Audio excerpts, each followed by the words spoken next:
Mheshimiwa Miraji Jumane Mtaturu ajiandae. Asante Mheshimiwa Mwenyekiti kwa kunipa nafasi na mimi niweze kuchangia katika hotuba hii ya Waziri Mkuu leo. Mheshimiwa Mwenyekiti, huu ni mwaka wa 5 tunakwenda kuingia kwenye uchaguzi mwingine. Tumekuwa tukiomba sana hapa bungeni kila siku tukisimama, na kwa kweli imefika wakati pia tutoe shukrani za dhati. Na shukrani zangu za kwanza, mimi kwanza nampelekea Mwenyezi Mungu. Ninamshukuru sana Mungu kwa ajili ya taifa letu la Tanzania na kwa ajili ya ulinzi ambao anaofanya kwenye nchi yetu na namna ambavyo anatusaidia. Lakini ninamshukuru Mungu sana kwa ajili ya viongozi wetu ambao ametupatia katika taifa letu, tukianza na Mheshimiwa Rais wa Jamhuri ya Muungano wa Tanzania, Makamu wa Rais, Waziri Mkuu pamoja na mawaziri wote ambao tuko nao, pamoja na viongozi wote wa serikali kuu, wakuu wa mikoa, ma-DC pamoja na wengine wote. Ninasema haya kwa sababu Mheshimiwa Mwenyekiti, mambo yanayoendelea kwenye nchi yetu yanatia moyo, yanatupa faraja na yanaonyesha kabisa nchi yetu itaendelea kuwepo. Na yapo mataifa mengine, nafikiri wale wanaocheza kwenye mitandao wanaona, wapo watu wanasema ni laana kuzaliwa katika nchi zao. Lakini sisi wa Tanzania tuna kila sababu ya kumwambia Mungu tunamshukuru na ni baraka kuzaliwa katika nchi ya Tanzania. Kwanza naishukuru serikali kwa uwekezaji mkubwa waliofanya kwenye miundombinu, na hii ndio inatupatia mwelekeo wa taifa letu linaelekea wapi. Mheshimiwa Mwenyekiti, uwekezaji mkubwa uliofanyika kwenye miundombinu katika taifa letu, tukianza kwenye miundombinu ya usafirishaji, Mheshimiwa Waziri Mkuu ametusomea taarifa yake hapa, lakini sisi wenyewe tumeona kwa macho, tumetumia miundombinu hiyo. Tunaishukuru sana serikali kwa kusimamia na kuhakikisha tunafika tulipofika. Mheshimiwa Mwenyekiti, serikali ya awamu ya 6 imeingia madarakani wakati tumetoka kwenye mtikisiko, lakini bado wameweza kushika usukani na kuhakikisha kwamba nchi yetu inaendelea kuwa imara, na yale tuliyojipangia yameendelea mpaka tumefika leo. Mheshimiwa Mwenyekiti, tukiangalia uwekezaji mkubwa, watu wote tulikuwa tunafikiria hivi tunakwendaje? Wote hapa sisi ni watu wazima. Fikiria tu nyumbani mpo watu wawili, akatokea mmoja akafariki au baba akafariki, namna ambavyo unayumba kujikusanya ili uendelee kuiendesha familia, au mama amefariki, baba atakavyoyumba kuiendesha familia. Lakini sisi tumeondokewa na rais na ambaye alikuwa ni dereva, na bado tumechukua nchi na tumetulia, miradi yote imekamilika.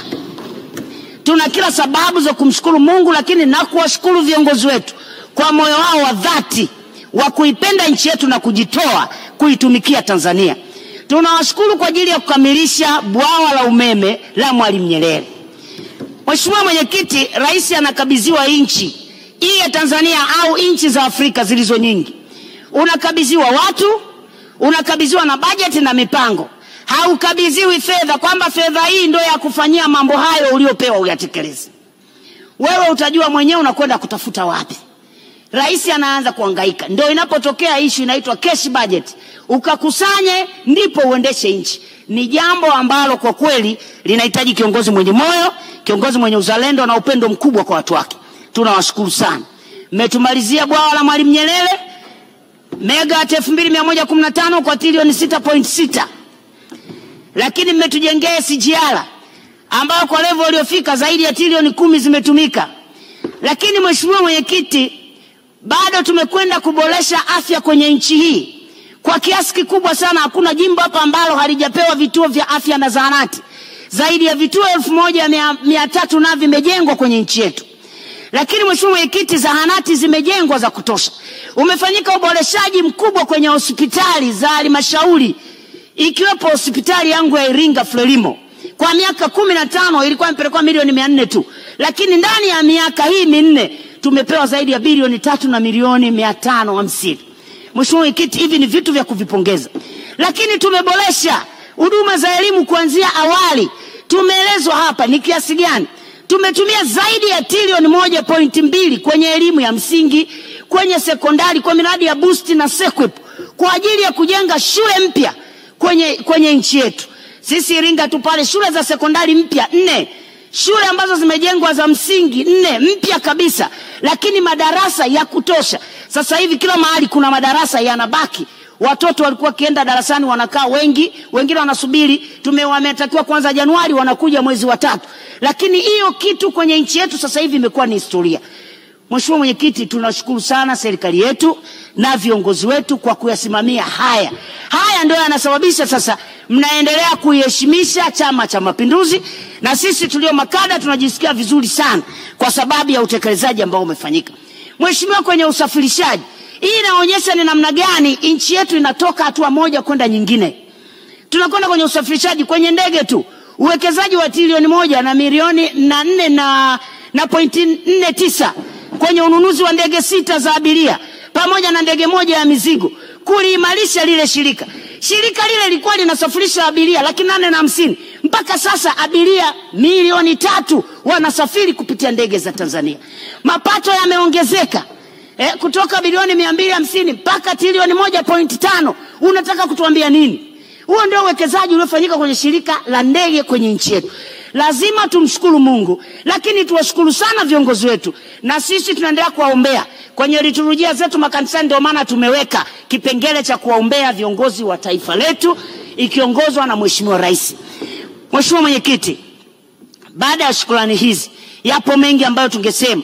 Mikopo ya wanafunzi wetu wa elimu ya juu, jamani, walikuwa wanapata fedha 7,000, wamepewa mpaka 10,000. Tumeongeza. Mimi mwenyewe Iringa pale wanafunzi wangu vyuo vikuu 4, tuna Muse pale, tuna chuo cha Roman Catholic Luko, tuna chuo cha Iringa, tuna vyuo vya kati, CDTI kiko pale Ruaha. Tumeletewa fedha, vimeboreshwa kiasi cha kutosha, watoto wamekopeshwa, bado watoto wanaendelea kusoma. Tuna kila sababu za kumshukuru Mungu. Mheshimiwa Mwenyekiti, kwa kuwa sasa kengele inagonga, niende moja kwa moja kwenye hoja tena. Ninaomba sana tunakoelekea sasa, kwa kuwa tumefanya mambo makubwa, ninaomba tuwalinde vijana wa taifa letu. Hii ndio nguvu kazi ya future ya taifa letu. Tunaomba vijana wafanyiwe uwekezaji kama ambavyo taarifa inaelezwa. Sasa watafundishwa mambo ya maadili, wafundishwe mambo ya kujitambua, vijana wetu wawekezewe kiuchumi. Mimi nashukuru sana machinga wangu pale Iringa na wafanyabiashara wadogo wadogo ambao wengi ni vijana. Wale waliahidiwa kupewa milioni 700 na mama alipokuja 2022, muda bado haujaisha. Najua bado mpaka mwezi wa 6 tunaenda kutekeleza hii budget. Hilo nalo liangaliwe ili uwezeshaji kwa vijana uwe mkubwa. Na tunakoelekea, jamani, kitolewa hata kama ni trilioni 1 kipelekwe kwa vijana. Tukachakachue uchumi wa hawa, sio tu kuanzishia, lakini hata wale wanaofanya kama wako kwenye kilimo, kwenye ufugaji, kwenye ufundi, tupeleke, tumwezeshe huyu kutoka kwenye ufundi, tumsaidie skills, lakini pia tumsaidie capital. Hawa ndio future ya taifa letu. Lakini vijana walindwe, wapewe elimu ya kutosha. Vijana wetu ndio wanaoathirika kiasi kikubwa na maambukizi ya ukimwi. Na mimi sijajua hapa ni watoto au vijana, maana tukisema miaka 15, kuanzia miaka 15 mpaka 24. 15 mimi najua bado ni watoto. Miaka ukienda kisheria ni kuanzia miaka 18 ndo kijana. Lakini leo watoto wetu kuanzia miaka 15, 25 wameathirika. Maambukizi tumeambiwa hapa kwenye taarifa ya Waziri Mkuu, kwa mwaka watu 60,000 wanaambukizwa maambukizi mapya ya HIV. Lakini 34% ni vijana. Vijana wanalindwa vipi jamani? Hebu tuwaangalie. Lakini watoto wetu hawa ndio hawa ambao wengi wanaathirika kwenye pombe. Na hili naomba nilielezee. Pombe zipo, lakini ziko pombe zilizochafuliwa. Nchi watu wengi wanakunywa pombe zilizochafuliwa, pombe ambazo hazijapimwa kitaalamu. Na jana aliongelea hapa Mheshimiwa Neema, hii yote ni kukosa chombo madhubuti ambacho kinasimamia usalama wa chakula kwenye nchi hii. Watu wanatengeneza pombe wanavyotaka wao. Mheshimiwa Mwenyekiti, naomba ili tuangalie ili tuwalinde vijana wetu. Mwisho kabisa, Mheshimiwa Mwenyekiti, ninaomba sana, niliomba hapa baraza la afya ya akili. Ndugu zangu, viongozi wangu, naomba baraza la afya la akili liundwe, watu wahudumiwe kwenye akili zao. Msione watu wanafanya vituko kwenye nchi hii. Sio kitu rahisi mtu kwenda kumpiga mwenezi taifa ngumi mwanamke. Mambo haya kwenye akili tayari tumepinda. Watu ambao kwa hao walikataa isiandikwe katiba mpya, hao waliongoza mapambano ya kutoandika katiba mpya, hao leo wanarudi ndio anaongoza mapambano ya kutuhumu lazima tuandike katiba mpya, wakati nyinyi ndio mlopinga. Tumeanzisha mchakato wa kuandika katiba mpya hapa, mkaanzisha kundi linaitwa Ukawa, mkapinga uendelezaji wa ile katiba, tukaishia mchakato ukaisha. Leo unatoka nje unapambana kama vile kuna mtu fulani alizuia. Waambie wa Tanzania, wewe ndio ulioanzisha ajenda ya kuzuia katiba mpya, na yote yanayodaiwa mle kwenye katiba alikuwa yameingia kwenye katiba inayopendekezwa. Jambo ambalo alikuwepo ni moja tu la serikali tatu, mengine yote yaliingia. Kelele hizi huku nje za nini? Jamani, baraza la afya ya akili lianzishwe.